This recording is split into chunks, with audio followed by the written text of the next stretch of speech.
everyone, Neen here with the amazing Jay. Jay, thank you so much for joining me again here. It's my pleasure. Thanks for inviting me. Oh, so anyone who doesn't know, Jay was the very first person I interviewed. I was a nervous wreck the first time. And Jay, of course, was so lovely to do that for me in the beginning. And now she's come on again. So I'm so excited. So thank you so much for joining us, Jay. My pleasure. So it can't have been such a bad experience if I'm back, right? Obviously not, which was no, it was great. Huge relief. Your enthusiasm shines through and makes it such a pleasant atmosphere. Oh, thank you. All right, so Jay you have just released your 23rd book called Just a Touch Away. I absolutely love this book. I had so much fun. It was hilarious and wonderful. And for all of our viewers, could you sum it up in 3 words? Well, 3 words, it's tough. I would say Crump meets Cutler. Oh, that's excellent. Oh, that's beautiful. And yes, it absolutely is. And it's one of the best books, guys. You have to go read it. If you haven't already read it, it is so fantastic. It is one of the most fun, odd couple, opposites attract, just beautiful book. The main characters in this book are Winter and Hannah, which I absolutely loved both of them. They're in so many books, I kind of find myself drawn to one or the other of the characters. And as I was reading this, I kept going, oh, but I love her more. No, I love her more. And I couldn't pick. They were just both so phenomenal. What challenges did you face in writing each of these characters? Yeah, because they are so opposite of each other, the challenges were also exactly the opposite. With Winter, who's the aloof, grumpy ice queen, I was a little bit worried that she might come across as unlikable because she's so closed off to people, both emotionally and physically. But as I was sending each chapter to my beta readers, it quickly became very obvious that no, I don't need to worry. My beta readers all loved her. I think it's partly because of her really sarcastic comments. They're really funny.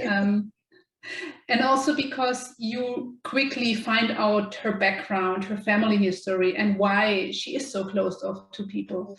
And that makes a huge difference. And with Hannah, she's more the nice girl next door type. I knew I couldn't make her too nice.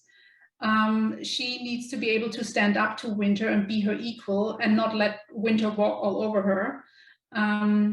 And so I gave her a little bit of a stubborn streak, and as a professional cuddler, she has to have strong boundaries and put her foot down when Winter tries to buy the apartment from her.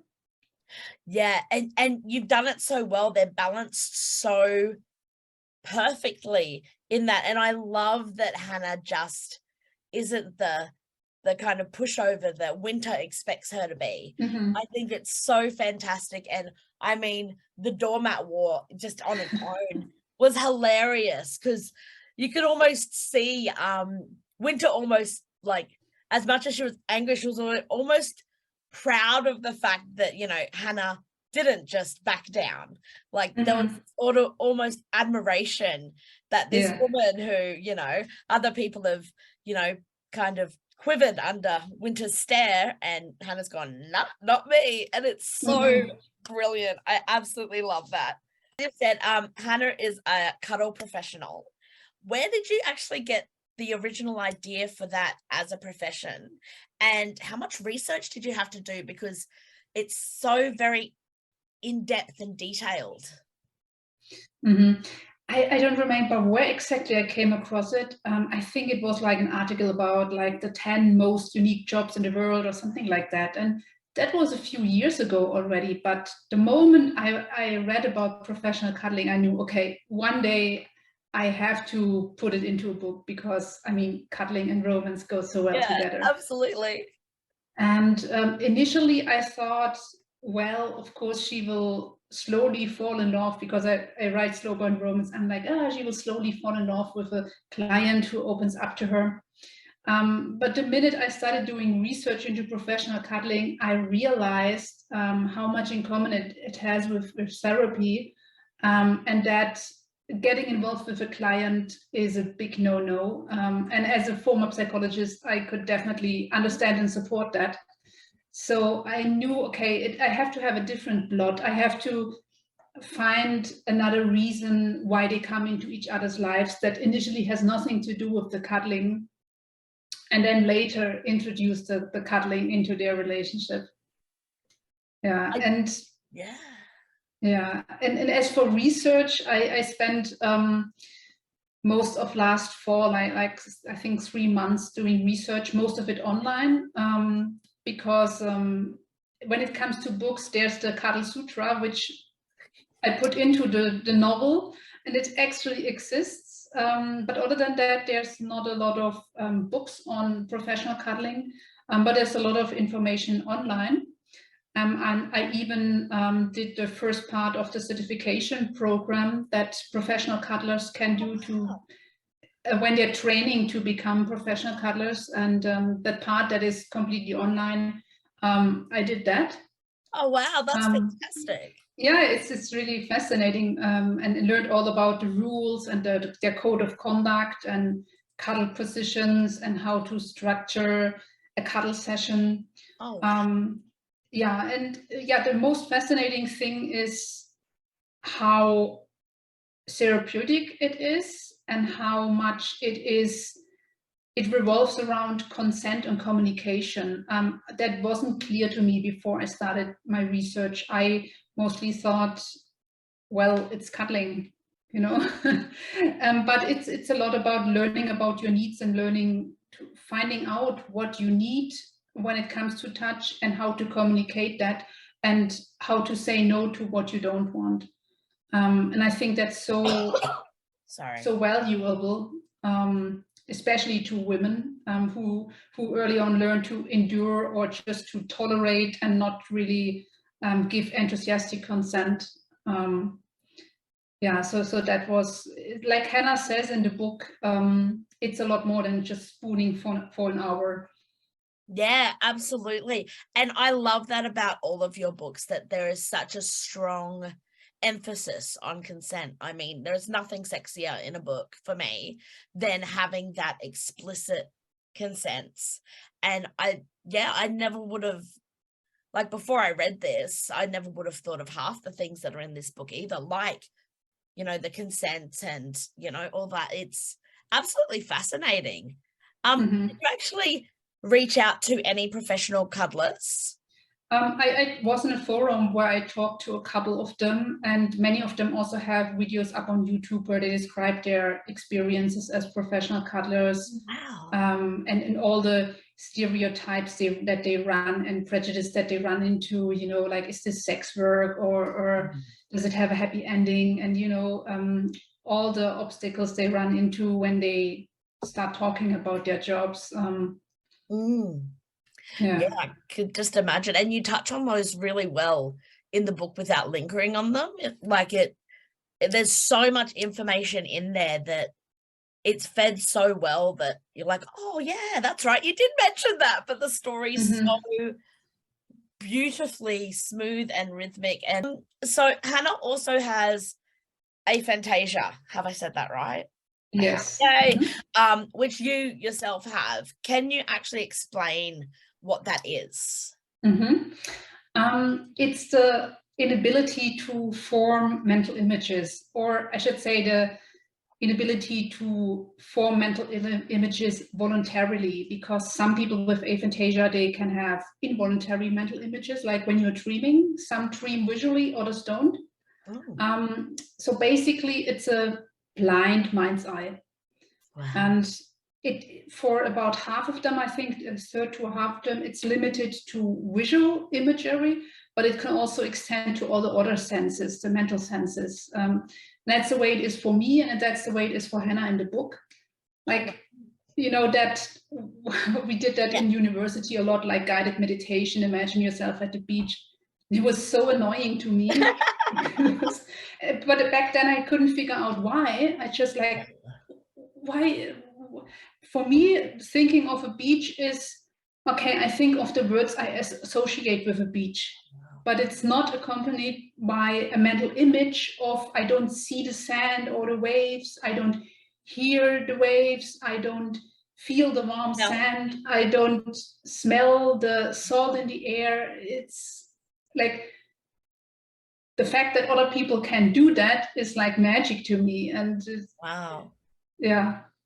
So if you were to write, just going with the flow with this, but if you were to write a scene of the beach, would, like, you obviously know that, you know, you should be able to hear those things. Can you still remember what they are, or is that kind of part of the issue? A lot of people with aphantasia also have bad autobiographical memory, because, and I have that too, you can't, how memory works is by repetition. Memories get consolidated by repeating it. Whether you're learning some facts, you repeat a list 10 times and then you know it by heart, or memories work the same way. And if you can't relive an experience, that affects how you remember things. And it's not all aphantasic people. I think that's an important thing. Everyone is different and has different coping strategies to get around stuff. But for me personally, I have all the disadvantages that come with aphantasia.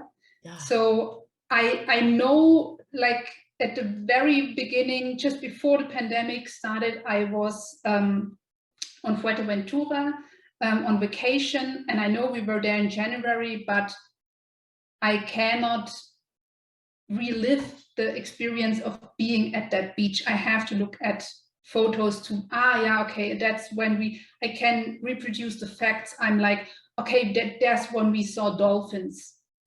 Oh, wow, okay. But I can't see the dolphins anymore, or yeah, any of the experiences we had when we were there. I can't relive them.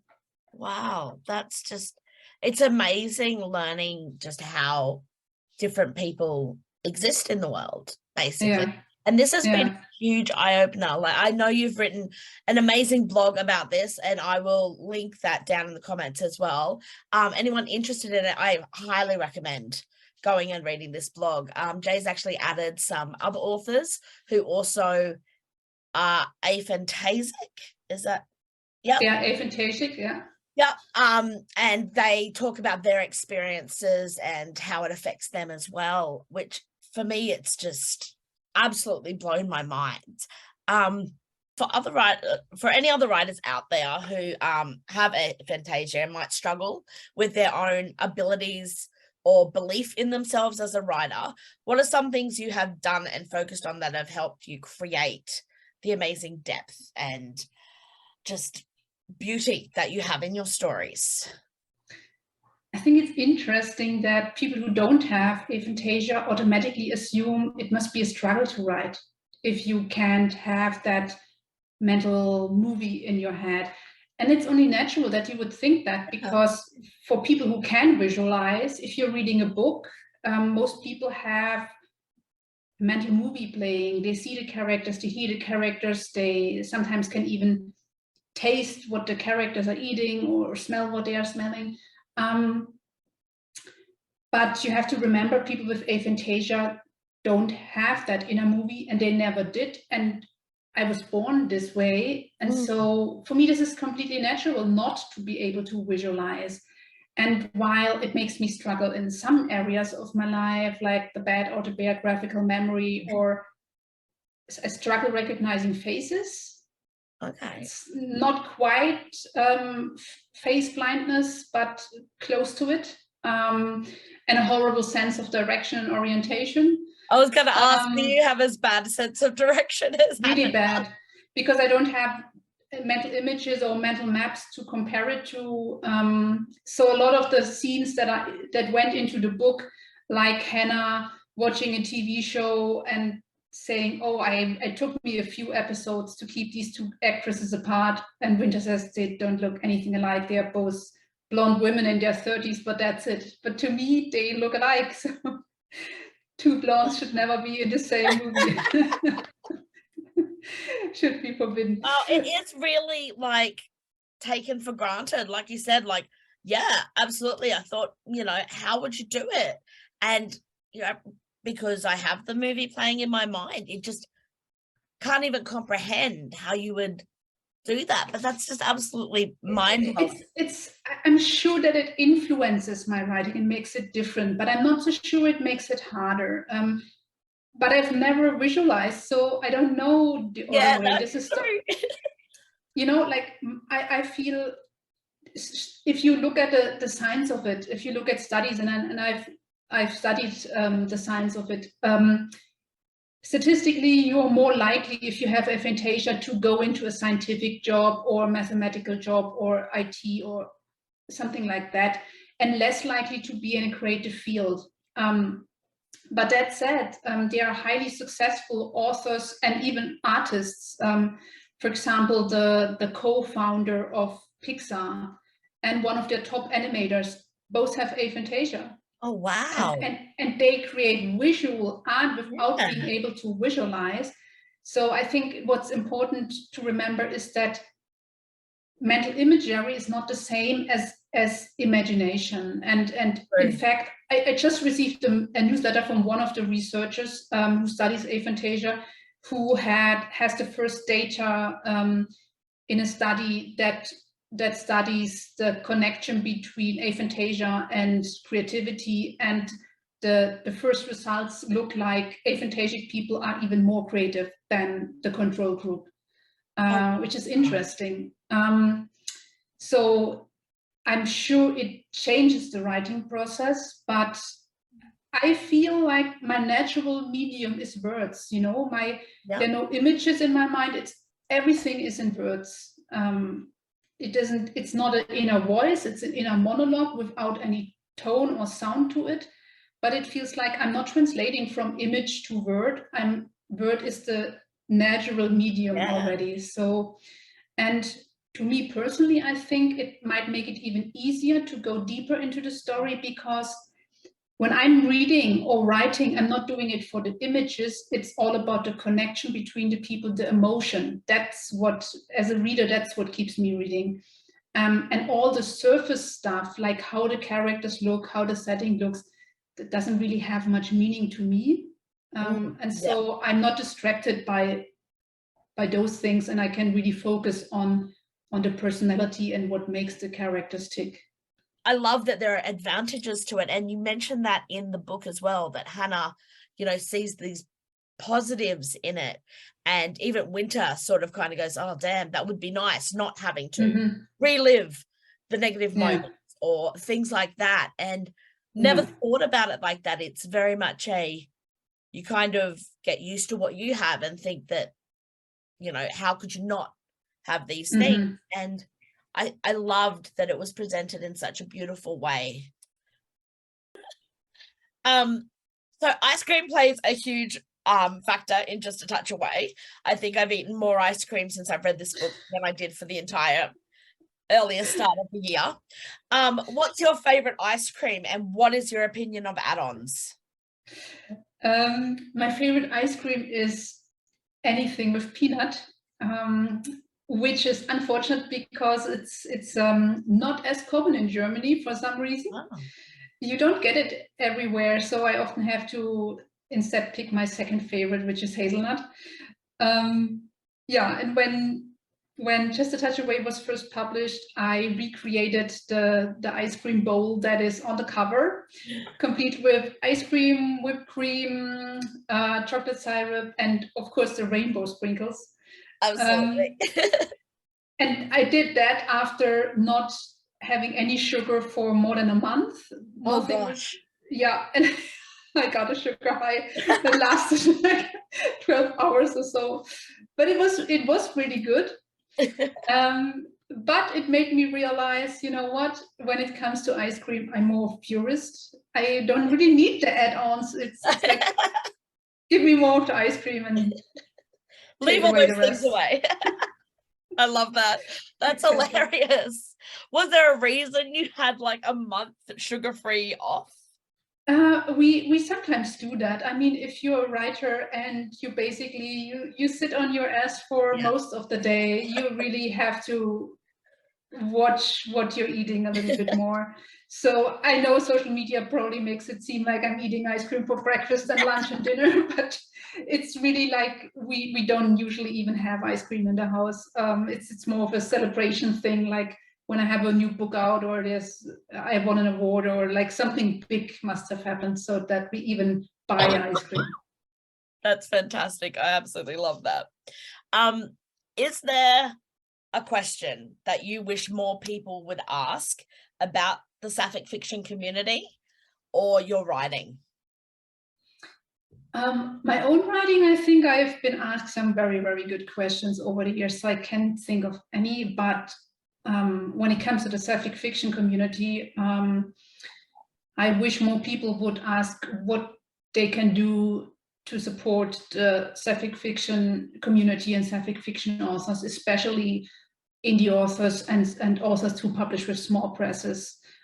Because in the last couple of years, I've seen this trend that now that the big mainstream publishers have discovered LGBT fiction and Sapphic fiction, there are groups of readers who read almost exclusively or completely exclusively just books by these publishers. And when it comes time for all the Pride book lists or any other occasion, it's always the same 5 to 10 books that get recommended. Yes. And it's almost never any books by indie publishers or indie authors on those lists. And that cuts out a big part of the Sapphic fiction community. And I think these authors who don't have the big publishers and with their big budgets behind them need more support, not less. So I wish that more readers would pay attention to them and see where to find those books and give them a shout out on social media. Absolutely. And I am so glad that I've found the Sapphic fiction community, which I've only found 3-4 years ago. But as you can see, the collection's already grown exponentially. But there's so much out there. And I think that if people don't get to see these books, they're missing out on some of the most amazing storytelling and the most amazing characters and the most amazing experiences. So I absolutely love that. You inspire so many people in both the reading and the writing community, with your amazing stories, with your support, your generosity, which you are constantly giving back. You just give and give. But my question is, and I'm just going to ignore that, who inspires you? All the generations of authors who came before me and who published Sapphic fiction before it became relatively easy as it is now, with the advance of ebooks and more publishing houses opening and self-publishing becoming an option. It was really a struggle to publish books, especially books with a happy ending, for queer and lesbian characters. So these inspire me every day. And when I'm having a bad day, I just need to remember that in comparison, I still have it really easy. And in my personal life, I was really lucky that I grew up in a family of strong women. My mother, who raised 3 kids basically by herself at a very young age. My grandmother was really my step-grandmother, but taught me really a lot about family. My twin sister, and so on. So I don't lack in inspiration. Oh, that's so beautiful. I love that. I love hearing about people being supportive. It's always so heartbreaking when people have struggled on their own and they feel like they haven't had that support, or they haven't had the support, and it can be so breaking. What's a book you have read recently that you would recommend? I'm doing the Sapphic book bingo as a reader too, so I've managed to read more this year. And this week, since I'm in between books, I'm reading a little more and catching up. And I read 3 books this week, and all 3 were really good. The first one was A Family Affair by Harper Bliss, which is an unusual book for me to read because it involves the topic of cheating, which normally I'm staying away from. But I trusted Harper to pull it off, and she did. So I thought, okay, if anyone can do it, then she can. And the second one was Cowboys and Kisses by Karen Colmaker. Oh. Which I think is on sale or even free right now.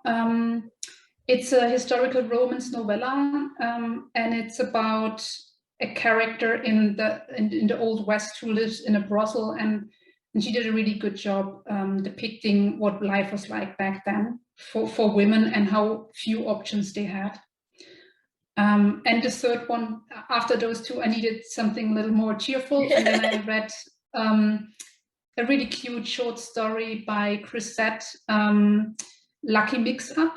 It's about 2 women who travel to Iceland, and they both have a suitcase with a rainbow tag, and the suitcases get mixed up at the airport. Oh, that's so cute. I love that. Yeah. I haven't read any of them, so I'm going to have to add them to my list. Yeah, and Chris's book is free right now too. Yay. Excellent. I love it. That's brilliant. After you finish writing a book, besides buying yourself a new fountain pen, do you give yourself a break before diving into the next project, or is the next project already underway? I give myself a little break from writing because I need some time to mentally let go of one set of characters and before I can really fully focus on the next one, so that I don't accidentally repeat the same character over and over again, just with different names. But it's only a break from the actual writing. It's not a break from all the things that go on in my writing related life. Right now I'm putting the finishing touches on next year's reading challenge. I'm doing another Sapphic book bingo and finalizing the categories so that I can send them out and the invitation to authors to submit their books. Fantastic. And I'm planning a Sapphic advent calendar for readers this year. Yeah, I feel so many people are struggling, so putting a little something extra in their day is always fun. And yeah, of course, I've already started researching my next book. Excellent. Can we find out anything about that, or is it still too early? No, it's okay. If you remember Brooke, Winter's sister from Just a Touch Away, also totally an ice queen, and of course, since we only see her from Winter's point of view, she doesn't come across very likable. No, she doesn't. But she too has her reasons. She didn't have it easy either. And yeah, she needs her own book. She told me in the first scene that she was in, "Hi, I'm Brooke. I need my own book." That's going to be fantastic. Yeah, I'm looking forward to it. I bet she's fun to write, yeah. Probably one of the funniest books of yours that I've read. I haven't read them all. I'm slowly getting there. I'm trying to get through the back catalogue. But it is honestly, I laughed so hard in this book. I think I annoyed my partner something fiercely because I couldn't keep it in. And it was just, it was fantastic. It's maybe not a book to read in public. You will get some weird glimpses. Yeah. Where can people find out more about you and your books? The best place to go is probably my website, j-fiction.com, where you will find all my books and a reading order, because it's getting a little, after 23 books, it's getting a little harder to know where to start and in which order to read them. I have a couple of free books on the website too. The Sapphic book bingo is there, and if you click on the blog, I just posted the article on Aphantasia, and I linked to the interviews with other aphantasic authors. fantastic. I will make sure that I put down all those links in the comments as well. Mhm. It has been so fantastic talking to you again. Thank you so much. And for, not thinking that I'm completely insane with how excited I get with books. No, it's so refreshing. And as a writer, you work by yourself in a room all day. And so it's always so nice to see someone react to what we do all day. Absolutely. And I am so looking forward to your side call that's coming out. That is going to be fantastic. So I can't wait to see more about that. And on Jay's website and on her socials as well, she is amazing at giving us details and feeding us information about the books as she's writing them. And it is so exciting to build up to it. So by the time you get to the books, it's like, oh my gosh, I almost know these characters, and you get this insight that is just fabulous. But yes, thank you so much for joining us, and I cannot wait for the next book. Benita, thank you so much for having me. Hey, it's me again, Neen Cohen, aka the Hyperactive Bookworm. I love being able to talk about books and writing and reading, and I love doing these. However, it does take me time and energy, and any support would be highly appreciated. If you like the videos, please don't be scared to hit like or to comment on them. All subscribers help toward keeping my passion projects going. You can also support me by buying me a coffee, and the link's down below. Thanks, y'all.